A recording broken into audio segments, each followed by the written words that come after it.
What is going on, everyone?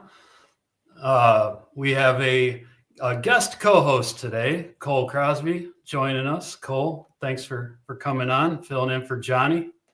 What's going on, everybody? Happy to step in for Johnny's shoes. I don't think we're the same size, but that's okay. But we're going to have some fun, roll with it. And yeah, real happy to be back on the show.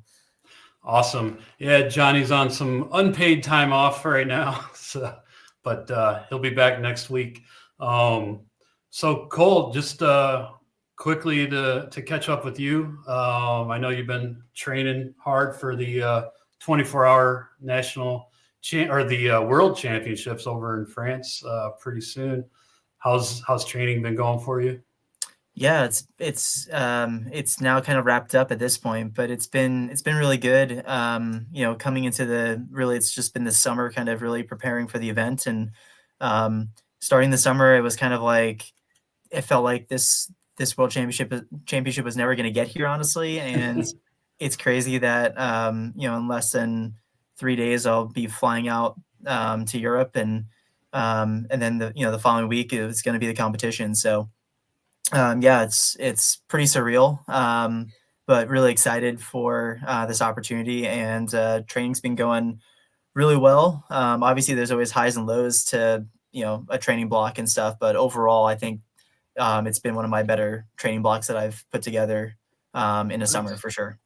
That's great to hear. And it's always comforting to have that peace of mind, really, that you've done what you can do, right? So you can relax knowing that. And then we were talking before the show, like the other stressful part of this period of time before a big race is really just like the logistics and the packing and planning, and it's all encompassing. It's almost easier just to go for a training run, Yeah, definitely. I think the biggest thing that one of my bigger notes that I put on my little chalkboard that I have in my office here is rest, rest, and rest. Just being able to absorb all that training, getting the sleep. Obviously, once we travel out to Europe, like the time zone difference is going to be a little bit of a factor too. So just trying to rest up as much as possible, be as low stress as possible coming into this.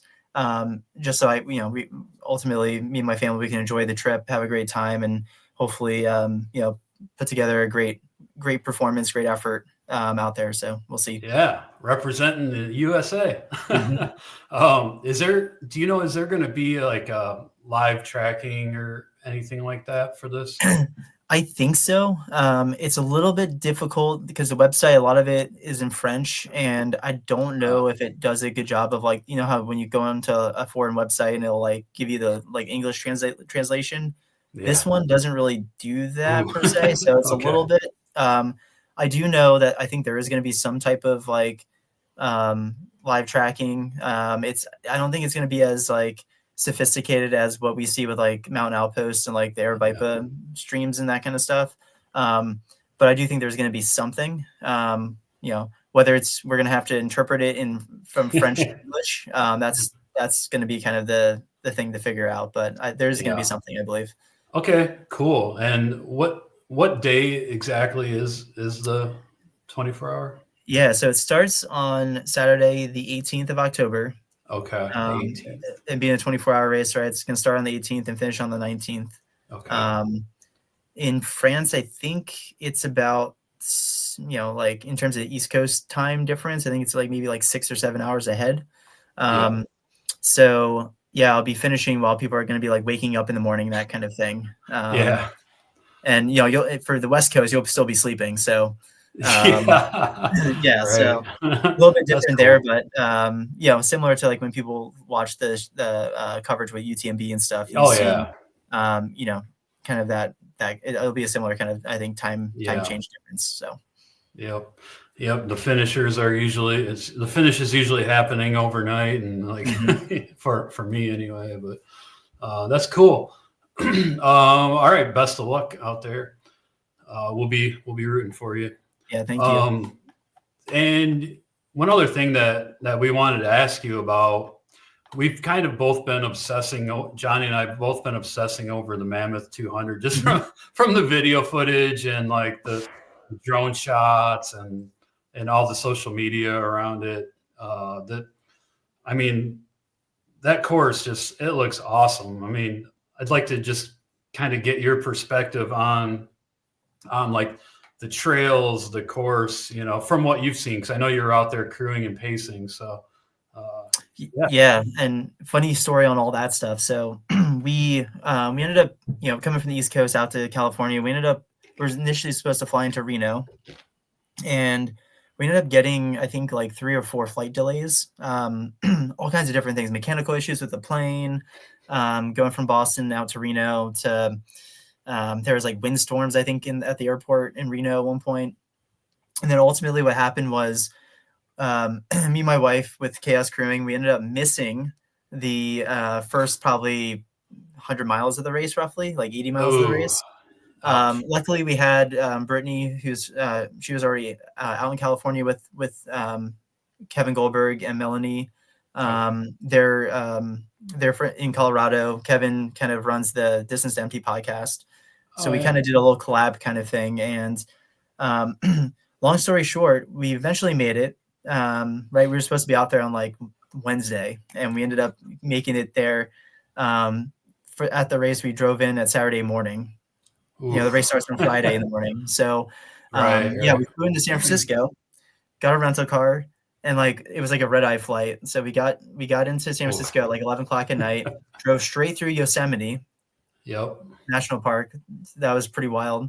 And then ended up in Mammoth. Going down Tioga Pass and all that. Yeah, exactly. I mean, when it's so dark at night, like you can see the beautiful stars in the night sky, but like, I mean, I didn't really get to see. I didn't really like, and that was the unfortunate part, was I didn't really get to experience Yosemite for really the beauty that it was. I mean, you just awesome. See all the big rock shadows and stuff at night, but definitely high altitude for what I'm used to. I mean, overall, we got there, got situated, and kind of got into crewing. I pretty much had about maybe like a 4-hour nap, and then I was off to pacing the first section in the day and stuff. And it was right at the Path Projects aid station, which I think it was like 100-mile, like like 12 or something like that. But what I can say about the Mammoth 200, from what I got to experience, was that it was a very runnable course in my eyes, in terms of like the footing. Like there wasn't a lot of rocks and roots to where it was easy to trip on things. There was a lot of sandy trail sections. So obviously getting sand and grit into your shoes was kind of something people had to be careful about. Some people talked about getting a lot of blisters and foot problems because of that. So gaiters are a must for sure. And yeah, it was just very, it was super cool. I mean, I've never been out that way, and it was just very, very majestic. I mean, all these like really great like lakes. So a lot of parts of the trail kind of circumnavigate these lakes, and then you got these big, huge, like almost like rocky mountain outcroppings all around you. You don't necessarily get to go up and down all of the big mountains, but you kind of like run in the kind of in the valley in between all those areas.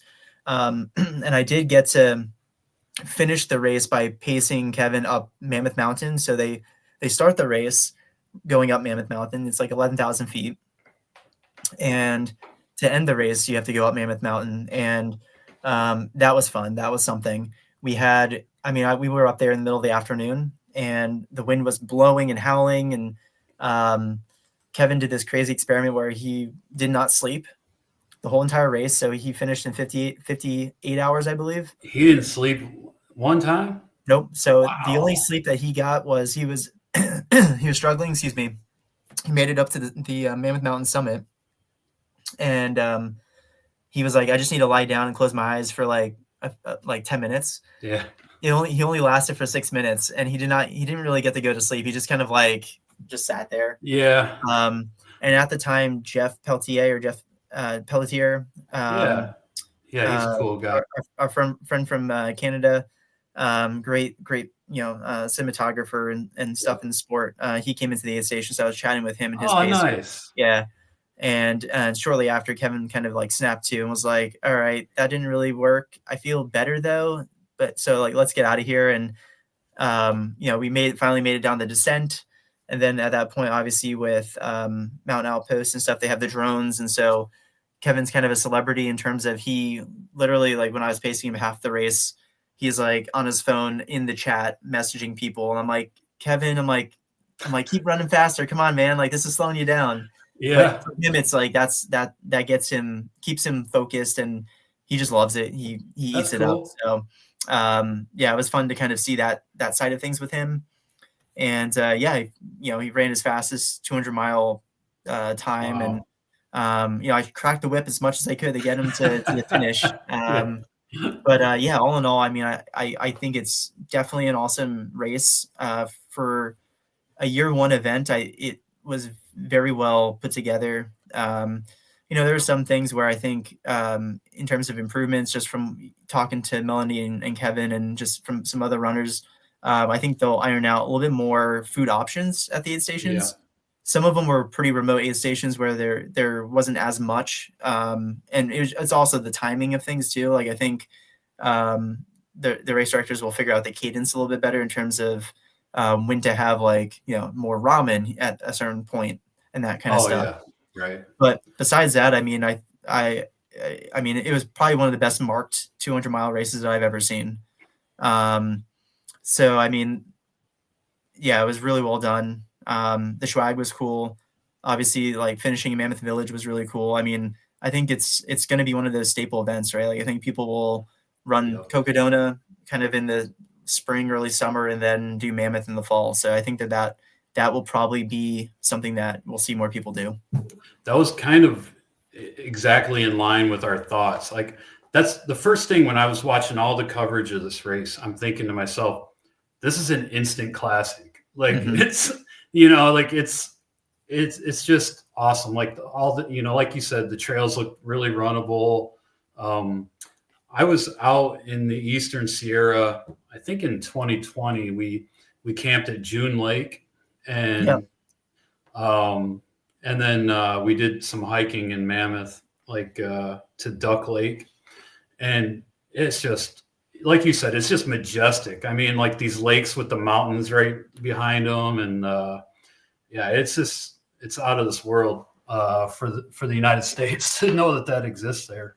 Yeah, it's super. It's like it's also as wild. Like Yosemite is like being through real pine forest. Like I felt like it's very forested, and that's what I thought the Mammoth 200 was really primarily going to be. It's not just that. Like there are sections where you're kind of in those pine forests, but then you're also like the mountains behind you. You're like in almost like a field, almost like a Fain Ranch in Cocodona kind of thing, minus like the weird potholes and stuff. It is high desert. Yeah. So it's like this whole, I mean, I think they did a great job in terms of course design, just like seeing all these different types of environments. And you just it's amazing on how it is exactly as you said, like it's a desert ultimately in certain parts too. There's also tons of obsidian out there. And there's one aid station kind of like you're kind of like in the forest, and then you kind of the runners go up through this like obsidian, they call it obsidian dome, but it's like this really big, huge black rock. And that was super cool. Like I've never really seen, like literally you're just like off the aid station. There's like obsidian, like in the sand, like on the trail itself. And you're like, and you know that I stole one little piece because I mean, you got to have a great souvenir, right? Yeah, of course. But I mean, super cool. Like, I mean, totally different from anything else that I've seen in terms of different races out there. And it's just one big majestic loop. And fast times, right? Like, I mean, seeing what the front of the pack were able to do, like, Jimmy Elam was like what 45 hours and something. It's like and Rachel just crushed it too. And that race it's I mean, I think the thing that people especially if you're a sea level runner or you're in from the Midwest, something to think about is definitely trying to get out there at least a couple of days early. I like to start at 4 days is like my like benchmark barrier, like minimum.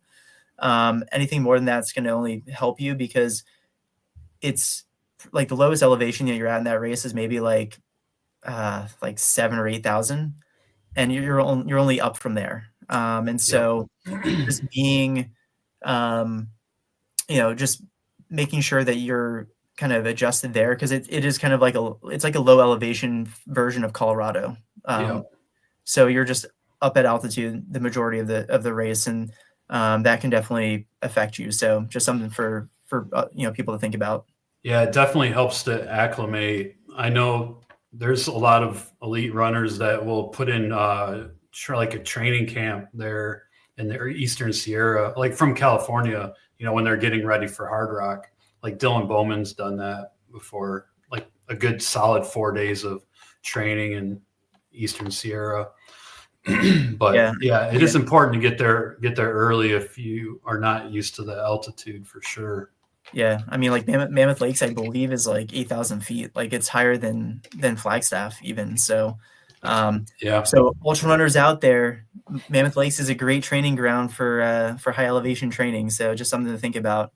Yeah, and I think Jimmy Elam lives in Mammoth or near there, I believe. So definitely helped get him an advantage with the altitude.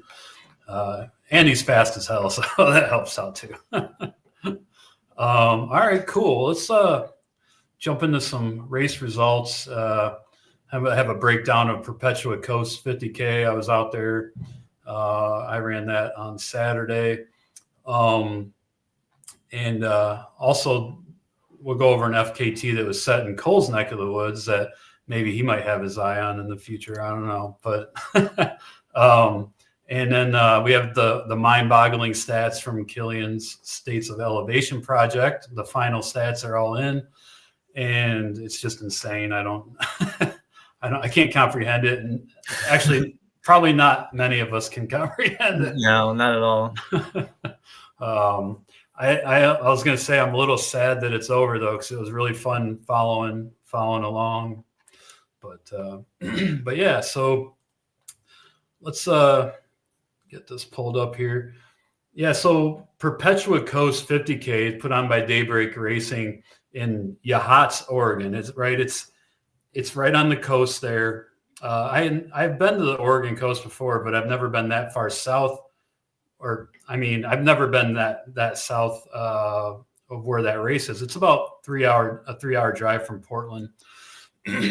Beautiful area. I mean, it's that classic Oregon rugged coastline, but it's got the big hills, right behind it.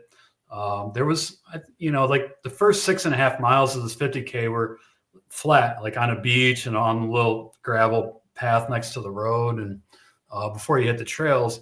And then there was 6,000 feet of climbing. So the climbing was very condensed into the time that you're in the woods. And it was classic Oregon Pacific Northwest trails with the big routes and the steep climbs, and everything was kind of wet from the fog. They had rain a couple of days before, I think. You can see the picture in the background here on the I Run Far weekend results, and that's the leader. Kyle Terry ended up winning the race in 4 hours and 18 minutes. So there's a pretty good section that you repeat, but like that section that you repeat, when you're on your way out, you kind of peel off and you do like a big loop. So I was wondering if I was going to see any of the leaders like coming back, before I peeled off to do that loop.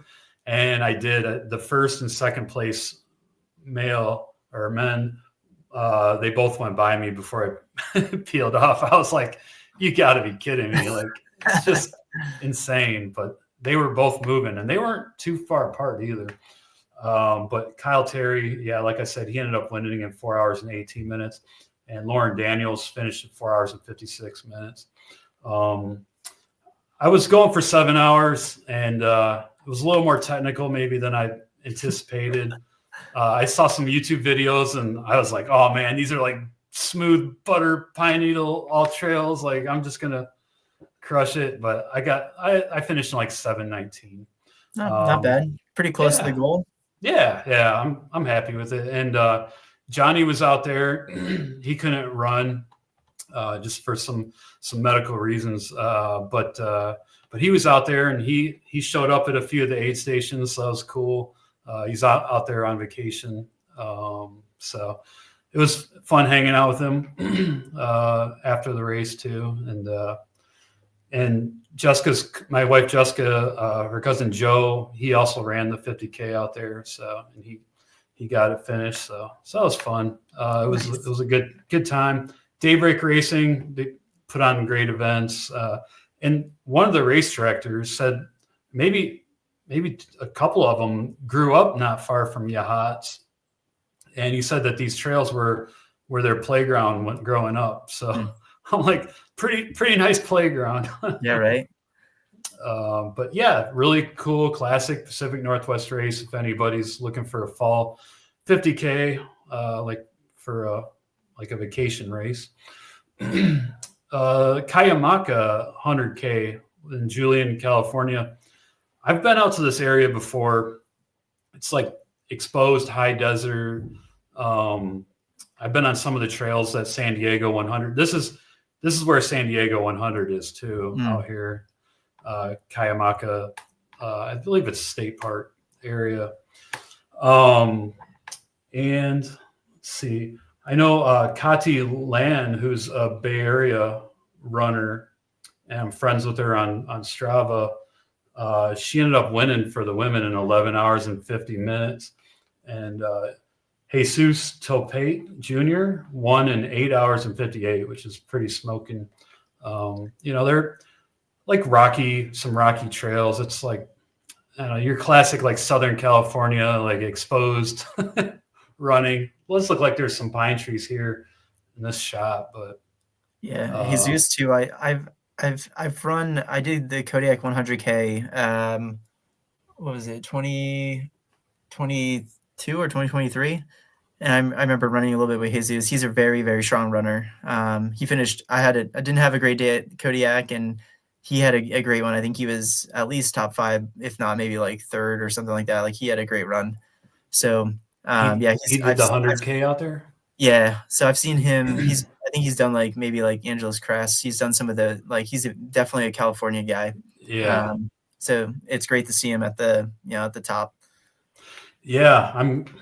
I guess I'm going to have to start looking at some of these races now. We moved from the Bay Area. We're maybe a little bit closer to Southern California now. But yeah, I ran Kodiak 100 in 2019. So it was like an evening start. Like I didn't like that too much. Yeah. But yeah, that's, Big Bear. That's like pretty cool area. All right. And then let's see, Saddles 100. This is Michael Versteeg's race out there in Prescott, Arizona. And I will say I've been on, when I was out crewing at Cocodona, went for a run. We were staying in Prescott at the beginning, and me and my friend Chaz went for a run out on some of the trails around Prescott. Some pretty cool trails out there. Yeah. So I can imagine that and there's many miles of trails around there. So this is one big counterclockwise loop for the 100-miler, starting and ending in Prescott.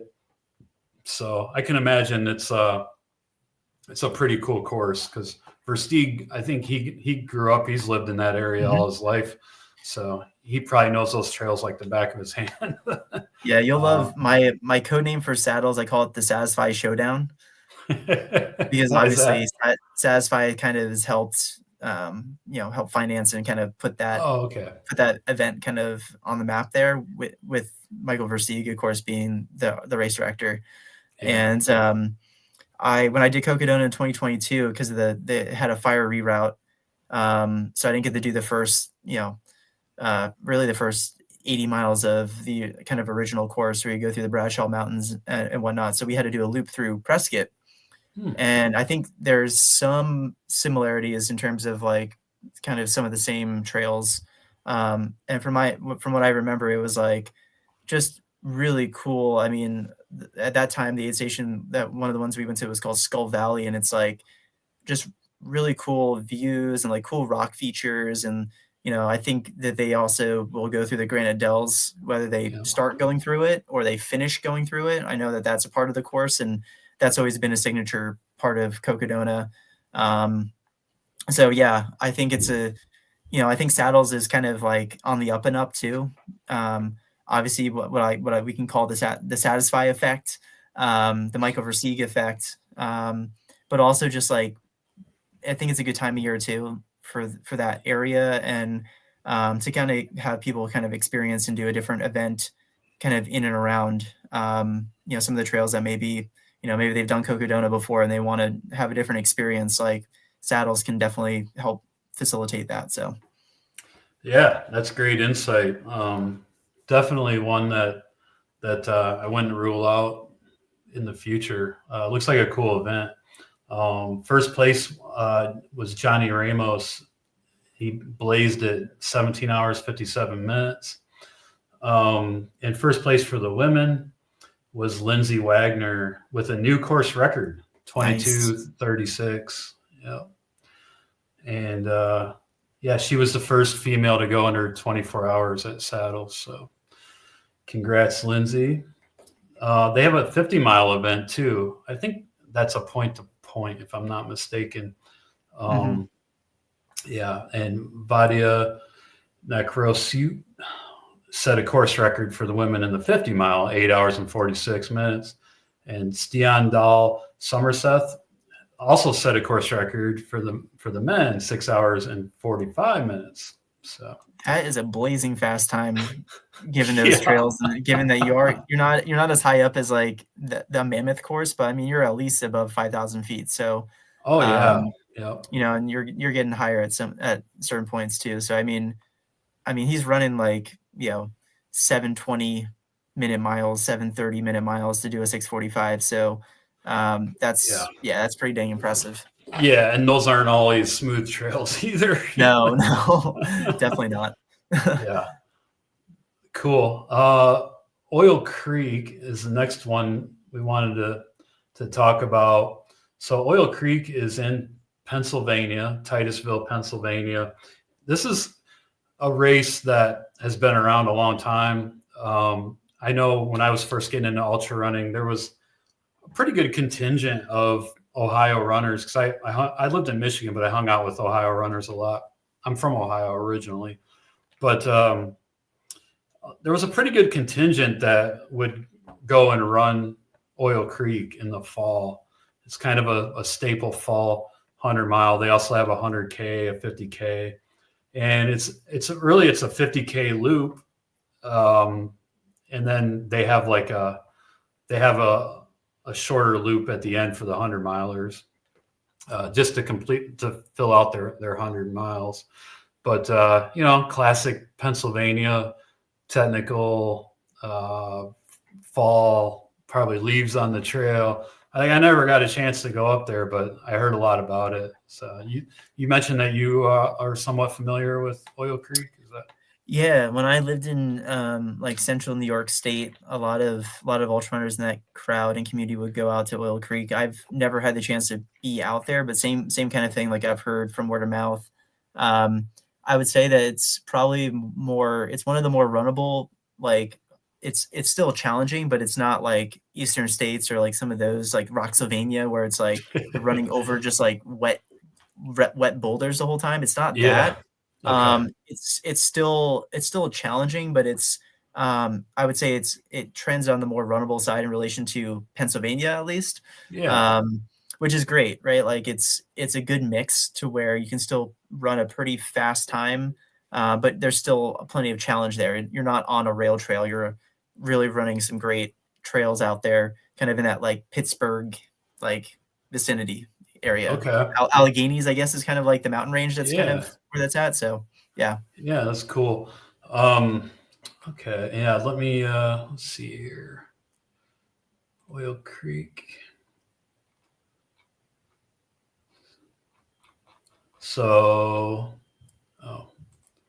Sorry, oh, here we are. So Reagan McCoy won the 100-miler in 1830 for the men, and Rebecca Kosick won for the women in 23:44. Nice. And as mentioned, they also had the 100K distance, and Hunter Chennick won for the men 9 hours and 53 minutes, and Rhoda Smoker was first for the women 12:09. And in the 50K, Chad Pigosdi, and he was 4 hours and 16 minutes for the 50K. He smoked it. And Julia Miracle was first for the women in 5:48 in the 50K. And also, I did want to mention, I saw they're called trophies, I guess, but they're like these hand carved wooden plaques that have kind of like the staple features of the trail and whatnot. And here, I'll bring it up on YouTube. So I believe they had these for all the races, first place, and maybe they even had, let's see. Yeah, I think they had it for like the podium finishers. Well, at least for the 100 anyway. I'm not sure if they had it for every race, but at least for the 100. So they're cool. Oh, nice. Hand carved, and there's a spot to put your buckle in the bottom right, which is really cool. And anyways, I had liked that from our Instagram account. I saw that and I liked it on from our Ultra Running News Network Instagram account, and the owner reached out. His name's Mark, and he reached out like, "Hey, thanks for liking the post or whatever." And I just had a little bit of back and forth with him on Messenger, and he owns the Rivertown Wood Grain, and they're near Franklin, Pennsylvania. And from the look of his feed, he does a lot of like these carvings of maps and lakes and things like that. And I went to his website, and there's some really cool stuff like salt and pepper shakers, the bench, cutting boards, flags, maps, all this stuff. So if you're out in that area, look up Rivertown Wood Grain. Not a sponsor, but I just thought it was pretty cool, and I told Mark that give him a shout out on the show this week. So yeah, no, I love that. Something that's been an observation at the last couple of races that I've been at, even with like Mammoth 200, and I was at a race Kim Levinsky puts on events in kind of like New Jersey, kind of Hudson Valley, New York area, and I've been noticing a lot more kind of like when we talk about like the age group awards and like some of those kind of options, it's much more of this like homemade kind of awards, which is really cool. Like I know that Kim Levinsky, like she makes her own belt buckles for finishers for the 100-mile distance. And I've been seeing more of this where there's like kind of these like cool wooden, like handmade kind of like pieces of art. And I'm curious what your thought is. Like, I feel like back in the day when we would go to some like tournament supply store that would have like the, whatever plastic like trophy kind of thing would have the runner on the top, right? Like the little chalice cup that you drink from. Yeah. And then they put like, first place and all that stuff. Yeah. And I feel like now we've kind of like evolved into more of this creative kind of side. And it's really fascinating because, obviously this gentleman here, like, his handmade kind of like trophies and kind of like awards are probably not inexpensive, Right. Yeah. So yeah, it's I'm curious if you've noticed that or seen that, but I do feel like we're seeing a change where it's more of this like creative kind of like art kind of awards versus generic stuff. Yeah, I 100% love it because it's more meaningful, I think, for a finisher. Like, to be honest, I I accumulated a lot of medals, right, from like all the races, and and I honestly, like, they're not very meaningful to me. Like, I've kept my buckles, right, my 100-mile buckles, but like the medals from all the 50Ks and 50 miles and 100K and all that, and other races, they're just sitting in a shoebox, so I took a picture of all of them, and I got rid of them. I later found out that I could have donated them to some charity, and I'm like, God dang, I felt terrible, but yeah, no, I totally agree. It's just awesome. And that way you're supporting the community too, right? If it like, for instance, this, with Oil Creek, they're supporting a local small business, which I, fully support. I love that. Yeah, I think it's a win-win all around. I'm more likely to hang on to something that's handmade like that. And yeah, I totally agree. I love it. And actually, I do want to say, our friends Mark and Chad that run the Playing Possum group, they used to put on a few different races. Now they put on one race, the Forget the PR 50K, every year. They donate all their proceeds to Special Olympics. They're great people, but they've always had like the coolest like finisher stuff. They give out like horseshoes. One time they got a horseshoe, and for their winners, like the podium, what they do is they go to like Goodwill and they buy old trophies. So it's like, it could be like a bowling trophy, or nice. Like a trophy from any sport or anything. So it's like just random, like the trophies that you get, but yeah, no, I completely agree, Cole. I love that we're seeing more of the handcrafted stuff like that. So yeah, so run Oil Creek so you can get yourself one of these really cool age group awards. Yeah, definitely. Any fast runners in the Pennsylvania area, or anybody that wants to travel. Yeah. Okay, there's a first year race in Chihuahua, Mexico, which is the Copper Canyon, which I believe is where it's where Caballo Blanco kind of started that race down in the Copper Canyon there. It's near there. It's got to be. The Ramari, they participate in this race from the pictures, but this is a UTMB race in Copper Canyon, and on the website and everything, they do celebrate the local running culture and everything like that, saying the greatest natural born runners in the world and all this. Now, I didn't see anything about like if there's prize money or not for that race. I'm not sure if there was, but I hope they donate some of the proceeds to the area. Like, I know that's what Caballo Blanco's race, he passed away, but Micah True, but his race, the winner would get like, huge bags of corn and stuff like that. And if somebody not from that area won the race, they would always donate the winnings, and, all the proceeds would all go to the area. And that's cool. So I don't know if UTMB is doing anything like that, but there's all different distance races. There's 100 miler, the Ramari 100, and the course has over 25,000 feet of climbing. So it's no cupcake. It's 97 miles total.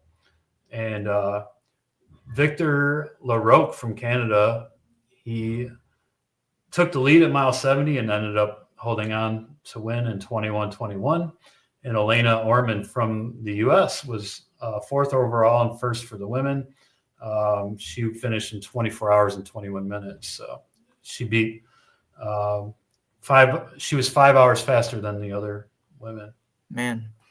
Yeah, it'll be interesting to see. That this race kind of snuck up on me when I saw the list that you sent over, and was like, I didn't even know it was even going on, right? I'm sure that it'll probably become more popular, more of a staple and stuff. But I'm sure like my reaction is probably similar to maybe a bunch of you listeners out there too, that this wasn't really a race that was on your radar. But I mean, it's a beautiful area. I'd hope that, UTMB, I would say they're not all bad folks. Like, not at all. And, the question is, I'm sure that they're trying to give back to the community in some way, some form. It's just a matter of what and all that kind of stuff. But no, it's going to be interesting to see how that event kind of grows and evolves, and how the competitive side kind of develops too. Yeah, I'll say I had never heard of it until I was doing research for this show on like Monday, and I'm like, what's that? Like, yeah, crap. Oh, first year race. UTMB is also putting on a first year race just south, like an hour south of me in November. I think it's 50K, but yeah, so they're popping up with new races all the time. They also had 100K out there, the Warriga 100K, and Upiter. Oh, nice. Upiter Casas from Mexico, who does really well in a lot of the U.S. races. He crushed the men's field, 10 hours and 44 minutes for the 100K. He was like almost an hour faster than the second place. And Angelica Cabrera from Mexico, she crushed the women's race in 14:38. And Juan Casas, must be his brother. Casas, it is his older brother, I think. Got first place in the 59K and in 5 hours and 49 minutes. And Josefina Perez from Mexico won for the women in 6 hours and 51 minutes. So, yeah, I bet that's a very fair race. I mean, those times are not blazing fast in terms of like when we look at the distance. So, I mean, it has to be, dealing with the elevation. I bet that area, it's more technical than probably what you think. There's probably going to be some nice rocks that you got to navigate over, and because I mean, it's a pretty remote area. So my assumption would be that it's pretty challenging. I think the times kind of show that, because Jupiter, I mean, he was running like a 7-hour 100K at Black Canyon, right? Yeah, he was right behind Hayden Hawk. So I mean, and Black Canyon's pretty rocky in itself. Yeah. So just to put in perspective, I mean, they do like a 10-hour versus like a 7-hour. I mean, so for those out there that want to make the trip, it's you definitely get some mountain training on the legs. Yeah, I would love to just go and see the area, like Copper Canyon and all that. Just being a fan of Born to Run, like from before I got into ultras and all that, So yeah. And I guarantee you, like you said, there's got to be just rocks galore, like that. Very exposed and rocks. I'm guessing a lot of it's run on like road and like the dirt road and rocky. And, yeah. But yeah, it'd be interesting to learn more about that course and follow it in the future. All right, DC Peaks 50 out near Salt Lake City. Starts in Kaysville, Utah. This is a point-to-point race, and let's see here. So it's a bear tag partner race, which means that the first place man and the first place woman both get comped an entry into the bear, which that's pretty cool.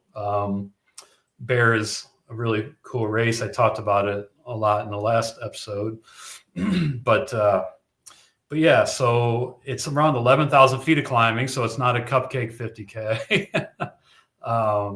There's a bunch of peaks that it hits, 74% trail and 24% service road, and a few miles of pavement.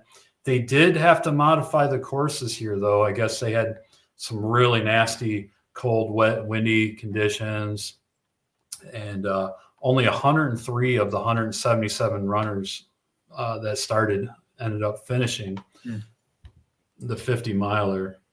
So, so let's see here. Ashley Moline won for the women in 10 hours and 23 minutes. And Eli White came from behind to win the men's race in 8 hours and 43 minutes.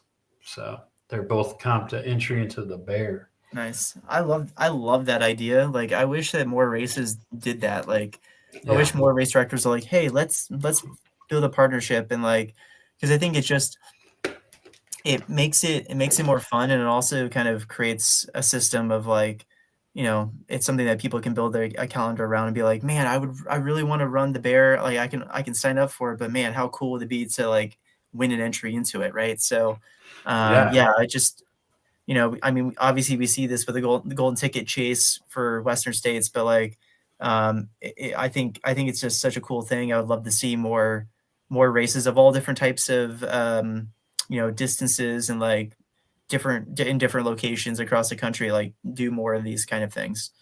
I agree. It puts some intrigue into the race, and you know, it makes it exciting to follow, and it would probably bring some more fast runners into the mix. Yeah, very cool. They also have a 55K out there. Tanner Bisnick won in 5 hours and 47 minutes, and Summer Atwood won for the women in 6:43. So, yeah, I'm guessing there's some pretty awesome views from some of those peaks out there above Salt Lake City and stuff. So, all right, last race I want to mention is a kind of a staple of the flat and fast 100-milers, the Hennepin 100. You know, East Coast, not East Coast, but Eastern United States, Sterling, Illinois, Midwest, I should say. Hennepin 100. This race has been going on for quite a while, I believe. There's, 100-mile, 50-mile, and 50K along the Hennepin Canal State Trail, which I believe is like a crushed limestone or something like that. It's like a canal path. It's like a tow path. It's like canal corridor, kind of like Tunnel Hill. It's that same type of surface. Yeah, very fast. Yeah. 204 runners finished the 100-miler.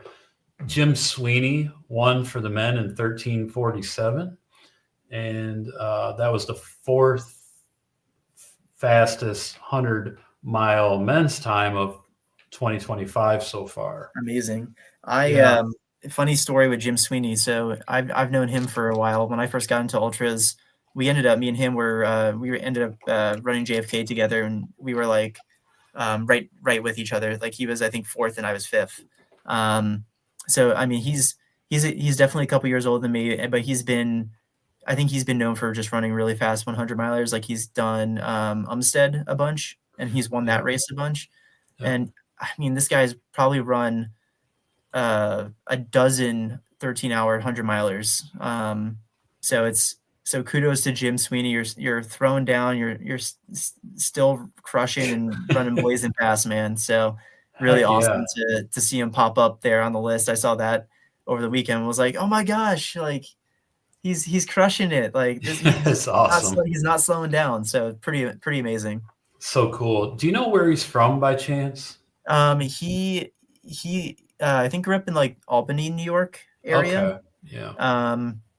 Not sure where he lives now. I know at one point he was working for Athletic Brewing, and I think he was doing he was commuting. He was living in New York, but commuting down to some like wherever they're based in Connecticut. So I'm not sure. That was a handful of years ago. So I'm not sure what he's up to these days, or if he's moved or went somewhere else. But I think he's still kind of in like the New York, Connecticut area. Okay. Yeah, Athletic Brewing. That's good stuff. I have some of those in my fridge. Cool.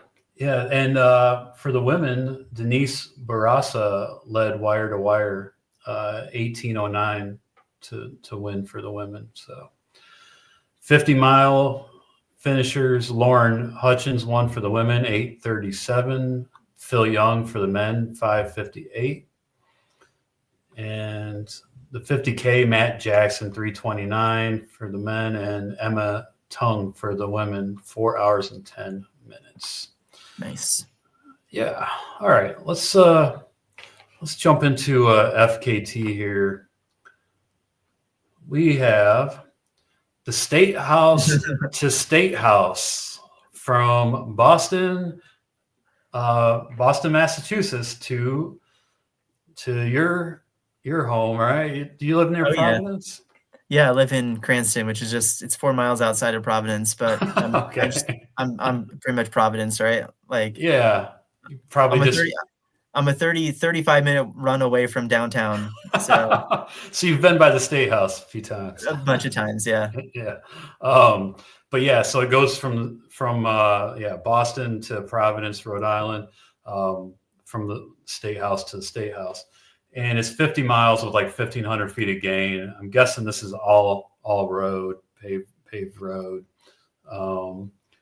Pretty cool. I like, like different stuff like this. I mean, you would think it would be easy to just do this in a self-supported manner, because you could stop at carryouts and gas stations and stuff like that. But I only see one self-supported FKT in here. Hint, hint, Cole. Yeah. No, I know it's cool. It's like I roll out of bed and want to do a 50-mile training run. Like, I feel like that's what Zack, he just set the bar really high. Like, I feel like that's what he did. He's like, I'm training for a big race, and I need to get a good training run in. How about I do this, right? Yeah. So yeah, it's pretty cool. It's like a 50-mile route. I don't know, like, I mean, going through Walpole and stuff, I've done that when I did the Bay Circuit Trail. Like, that area is great, but I just don't know. Like, you're probably running on like sidewalks, like on some busy, maybe not like an interstate, but like just some busy roads, Right. So yeah, I'd be so curious. I'm gonna have to scout this out and see what it's like. I'm so intrigued and curious, but it's such a cool concept. And 6 hours and 7 minutes for the fastest time on this that is not pedestrian. That is amazing. And because there's got to be traffic lights and all kinds of stuff. Yeah, so, for sure. I mean, it's great. I mean, that's a great. I mean, great job, Zack. I mean, if that's your training run, I can't wait to see what you do this fall with your A race, which I think he's doing like Tunnel Hill or one of those events. So yeah, he explains that a little bit in his write-up. But yeah, Zack Beavin did it supported 6 hours and 7 minutes, which is insane. But yeah, he does explain that he's training for Tunnel Hill, and it says build up towards his Tunnel Hill 100. And he was busy and had some Achilles stuff and all this, but yeah, so he got out and just ripped this FKT.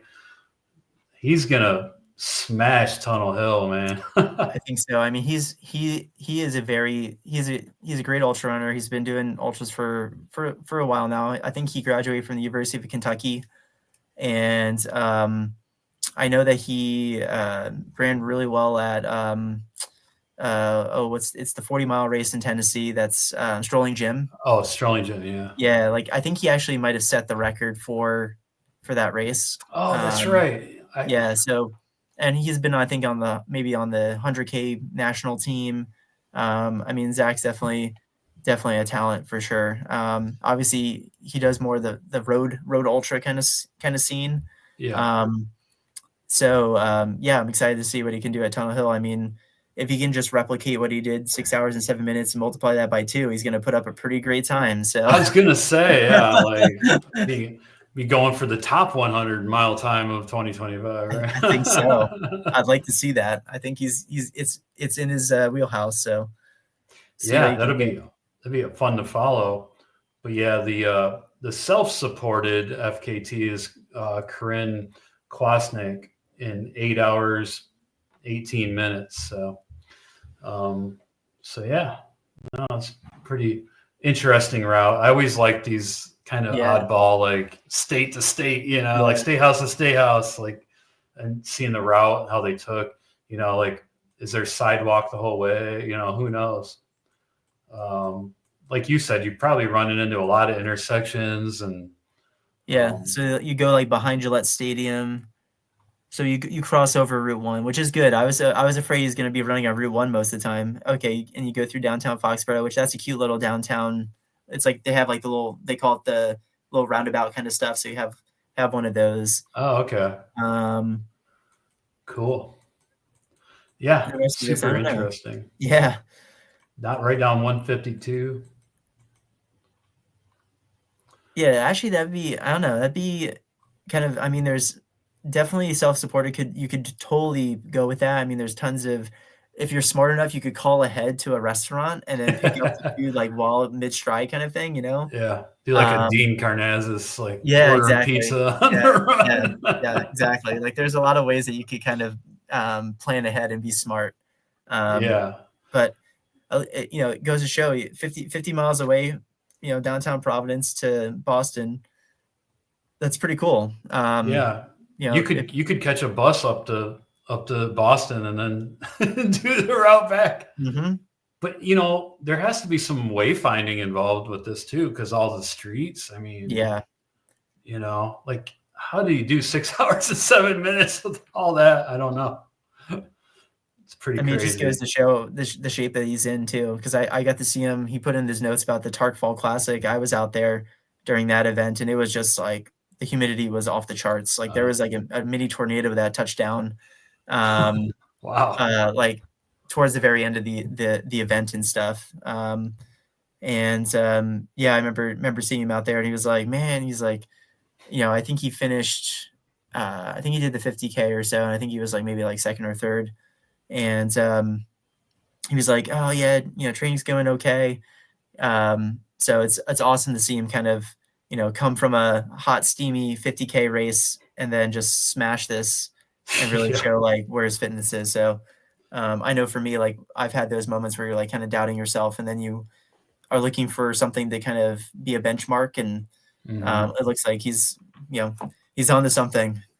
And this is cool. It's fun. This is now on my radar. So all right. I was looking. Either I was looking through, or it was on their weekly newsletter or something. That I was like, Cole's going to be on, and this is like right in his neck of the woods. So like perfect. And there wasn't really nothing else of note that was completed recently. So I mean, there's lots of stuff always being completed on FKT, fastestknowntime.com. But yeah, it caught my eye.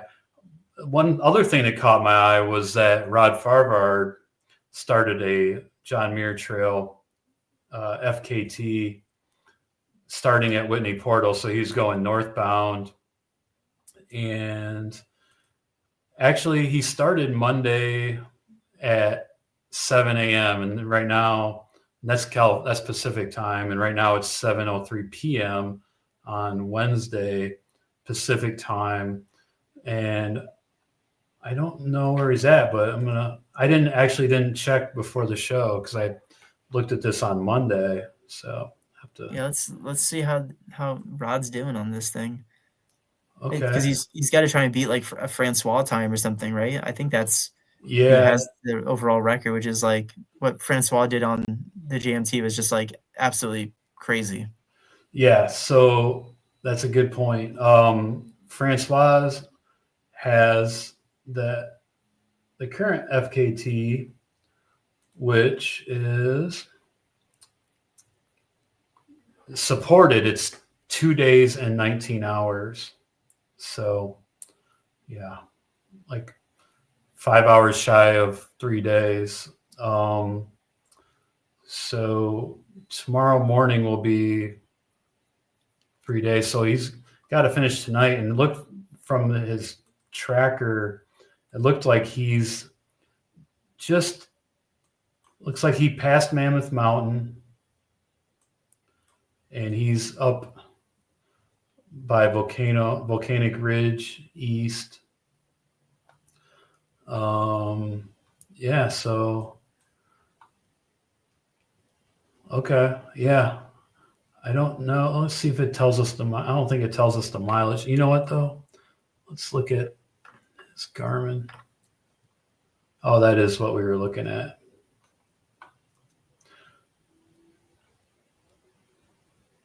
He's at Goodale Mountain. Yeah, I'm not sure. We'll find out. Yeah. We'll find out. He's doing it supported. It is wild looking at this and being like, oh, I was kind of out that way like not too long ago, like just a couple of weeks ago, you know? You're like right there. I know. Seeing that like Indio National Forest, like I remember seeing signs for that during the Mammoth 200 and stuff. But yeah, that now kind of being on the area, like the JMT definitely, like I can see the allure of it. I mean, and then also, you know, getting to crew Badwater and going up to the Whitney portal and like seeing Mount Whitney like up above, and it really is a majestic setting, and it's really unlike anything that I've ever seen out there. I mean, it's something totally unique. It's a very unique environment, all of its own. Yep, I agree. Cool. The Sierras are just awesome. And I didn't realize this, but I was looking Monday, and Rod actually has the supported FKT on the southbound, or north to south. So in 3 days and 16 hours. So yeah, it'd be interesting to see if he can hold on here. I guess we'll let everybody know next week. All right, let's jump down to the news. Kilian finished the States of Elevation. He did he did all the peaks in Colorado, all the 14,000 foot peaks, bicycled between them, bicycled all the way to California, did like Mount Whitney, did, the Norman's 13, and plus the other peak. And then he went up to Shasta, rode his bike all the way up to Northern California to Mount Shasta. Then he rode his bike all the way up to Washington to do Mount Rainier. Like, imagine having to ride all that way just to do Mount Rainier. Yeah, I think people don't realize with this whole accomplishment, like this guy, all human powered, meaning his own 2 feet, either walking or, like running and moving on a mountain or using his 2 feet to pedal a bike. Yes, he did have like an RV that he would sleep in, but literally like it's just crazy to just what he did. I mean, this guy is just like, I mean, he's superhuman. I mean, this is yes. I mean, I don't know. The number is just like, you look at it, you're just kind of like, what? Like, it just does not, it's like cannot compute. It's like out of this world for sure. When I first, before he started, I had heard or read somewhere that like he was trying to target like doing it in a month. And I'm like, there is like no way. But he did it in 31 days. Like, unbelievable. 31 days. He did 72 14ers. And these aren't all like 14ers. Probably a small percentage of them have a trail that goes all the way up to the top, right? Like, it's like a lot of scrambling. Even some of the ones in the Sierra, like there was, Johnny and I were talking about last episode, there's video of like snow covering the rocks, and they were like icy and slippery, and like they were taking their time, going down. It looks sketch. Like, so yeah, not easy. And he did, 72 14ers in 31 days, 629 miles on foot. and 2,568 miles by bike. I think I read today he slept somewhere between like 5 and 6 hours a night too, on top of doing all this. Amazing. And the total elevation gain in all this time from between the biking and the running was 403,691 feet. So over 400,000 feet of climbing. 488 minutes or 488 hours, 52 minutes of total activity. You're right. Subhuman. It's mind-boggling. Think about you got to be in the 30,000 range for Everest, right? And so take that and then divide 400,000 by that, and it's like, how many times has he summited Everest? Like a bunch. Like, and it's all human powered again. Like, I mean, just the logistics of this alone is like enough to just make anyone be like, no, not going to happen. And the way that he was able to do this and do it safely. And kudos to him and his team, because it's absolutely incredible. That was the other thing. Before he started, I'm thinking, man, that's kind of a late start for something like this, because weather could go sideways, and it did. Like, he had rain in Colorado, he had some snow, he had like really cold temperatures on some of those peaks. He had snow in the Sierra. He had a bunch of snow up on Rainier, it looked like. So yeah, I mean, he battled the elements, and And by the way, he set an FKT on the Norman's 13 in the Sierra. I thought he set an FKT on another route too, like the LA Boulevard or whatever. The one in Colorado. Yeah, the LA Skyline is what I think is what it's called. Yeah, I thought he said FKT on that too, but they didn't mention it, so I don't know for sure. But anyways, yeah, congrats, Kilian. Like, wow. Can we get this guy on the Appalachian Trail or like the Pacific Crest Trail or something? Or like, can Kilian's next challenge be to like set all the long trails, do the Triple Crown long trail where he does like the PCT and then like he bikes to like the Continental Divide and then bikes to the Appalachian Trail? That, ladies and gentlemen, maybe if we can get in touch with Kilian's PR team, like, I think we just found out like his next, probably one of the, which would be the grandest challenge of them all. That's right. The Triple Crown trails. Yeah. All human powered. Like, could you imagine? It'd be nuts. Yeah. And yeah, actually, I don't have an update this week, but we are following a guy that I thought he was doing it all human powered. Yeah. Nick Cheswick Gagnon. But yeah, Kilian wants to do that. That would be fun to follow. The coolest thing was unreal. Just that he did it in the United States right now. And he's embraced the United States, embraced the community. And it's just really cool. Like, a lot of crazy stuff going on in the United States right now. So to have something uplifting like this is pretty cool. So, thank you, Kilian, for providing us with some entertainment and some motivation, and very cool. Speaking of legends, Courtney Dauwalter went out and ran the Twin Cities Marathon. She's from Minnesota, so cool to see her out there. She ran a sub-3. She did 2 hours and 49 minutes, 51 seconds. That was good for 7th place female out of almost 3,000 women that started. 64th overall out of like 7,000 runners. So Courtney, she can do it all. Yeah, good on her. I don't think like running this race was like her like number one A goal for the whole entire year, No. So for her to kind of like come off of her ultra season and be like, hey, here's a fun opportunity. I'm gonna do a little bit of marathon training and see what happens. Like, kudos to her. And I mean, that's a great time. I'm incredibly curious to see what she would do. Like, if she had like a full let's say 4-month or 6-month like training block where she just specifically focused on the marathon, I mean, who knows what she maybe knock another 10 minutes off. Who knows, Yeah, she could definitely probably make Olympic trials. I'm guessing if she put her mind to it. She's got wheels, no doubt about that. All right. Speaking of road running, we're gonna just do an update on the Transcendence 3100, the Sri Chinmoy 3100, which we've talked about.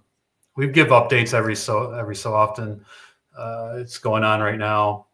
The leader, Andrea Marcato, he's at 2,414 miles. Or no, I'm sorry. He's on day 40, 2,652 miles. And he's leading Vasu Dudley by a pretty good amount.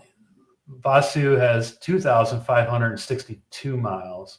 So less than 100-mile difference, but still that's, hard to make up, if doing it 18 hours a day. But yeah, we'll see. There's the totals. So yeah, we'll probably have an update next week. He should be pretty close to finishing it up. So I got to there's a runner. I was helping crew a runner in New Jersey, and this is it's called the 3 days at the fair. It's really like almost like you have 3 days, and then there's usually you have anywhere from like a 6-hour event, 12-hour. You kind of pick the day that you want to do. And I talked to a runner that one of his big goals is to do this self-transcendence run, and he just gave me the whole rundown of Sir Chinmoy and kind of the disciple side of things. And you can really get in the weeds here, folks, in terms of the history. I mean, this is really one of the birthplaces of ultra running in terms of the story and kind of this, the spiritual side of running. And that's what this race really is. And it's not one that you can just be like, oh, I'm going to go into ultra sign up for this. And that's something I wanted to kind of reiterate to people, is that this is for all these runners that, the 10, 12 runners that are towing the line, you have to prove yourself. It's almost like a Badwater where you have to have a really extensive resume and all these things. And this is a career achievement for so many different athletes out there. And it's literally the furthest sanctioned race that you can do in the sport of ultra running. So yes, we can run across countries and continents and all this stuff, but those are FKTs. They're not true sanctioned events. And here we are watching runners run around a half-mile block, city block, or whatever. And it's it's just, for literally for months. I mean, it's crazy. It's just something that is, I think, deserves to have a little bit more love and to be celebrated, because what they're doing out there is just, it's similar to a Kilian story. I mean, this is it's unbelievable. Just think about discipline. The amount of shoes that you're probably going to be going through, and right. And mind you have to average, I think it's 50. I think it was 56 miles a day or something like that. Yeah, you have 52 days to complete, so you need to average 59.6 miles a day, I think. Yeah, and you have 18 hours, so there's 6 hours that the park is closed, and they do that so that you can sleep and recover and recharge. Yeah. And that's mandated. So it's it really is really fascinating. I'm probably this winter, I'm going to start to really dive into the weeds a little bit more and kind of discover and explore what the self-transcendence run is really all about. But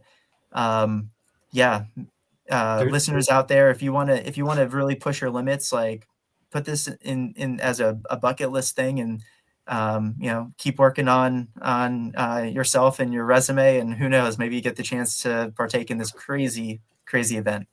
Yeah, it is. Yeah, it is an application process for that. And there's a documentary. It's sort of like a documentary. I don't know if you've seen it. It's called 3100 Run and Become. that's like, and I've known about the Chinmoy 3,100 mile for quite a while. It's just like the intrigue behind it. You know, it's like the mental fortitude you'd have to run around a half-mile block, you know, like 6,200 times or whatever, you know, like it's just insane, right? So definitely intriguing and fun to kind of follow. That documentary is awesome for anybody that hasn't seen it. I think it's called 3,100 Run and Become. They focus on some other spiritual runners and races as well.